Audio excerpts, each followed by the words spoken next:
Vous le savez, l'arrivée de ChatGPT, DALL-E ou encore Midjourney a totalement chamboulé notre monde. Alors vous vous demandez sûrement mais quel est l'impact de l'IA dans mon métier, comment je pourrais innover en design grâce à elle, ou encore quels sont les risques et est-ce que c'est possible de faire des produits viables. Do not panic, nous sommes là pour vous donner une vision beaucoup plus claire. Nous avons invité 2 membres de notre communauté afin de vous partager les dernières avancées du monde de la recherche et vous offrir les visions que peuvent avoir les plus grands designers sur le sujet de l'IA. Nous allons donc plonger au cœur de votre pratique, que ce soit avec Aurore Diezma, UX designer, ou Émilie Savoya, UX researcher. Vous allez ressortir de ces 9 épisodes avec une vision beaucoup plus claire de ce que l'IA peut apporter dans votre métier. Allez, on commence tout de suite par une mise en bouche avec Aurore, qui va nous présenter les 4 formes d'IA.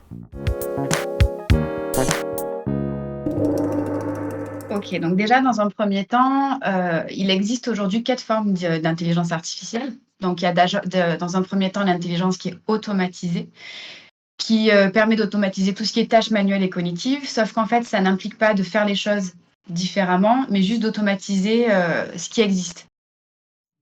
Ensuite, il y a tout ce qui est intelligence assistée, où pour l'intelligence assistée, en fait, ça va vraiment être une aide pour être plus performant dans les tâches. Pas dans la prise de décision, mais vraiment dans les tâches.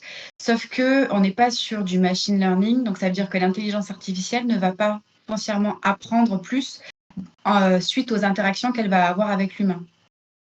Après, il y a l'intelligence augmentée qui va aider, elle, à prendre de meilleures décisions. Donc ça veut dire qu'en fait, c'est un outil qui va apprendre continuellement des interactions qu'il va avoir avec l'humain, notamment l'exemple de ChatGPT. Et après, il y a l'intelligence autonome qui, elle, va permettre vraiment d'automatiser sans aucune intervention humaine. Donc là, elle va s'adapter à toutes les situations qu'elle va rencontrer et elle va vraiment agir et prendre les décisions seule, sans aucune assistance.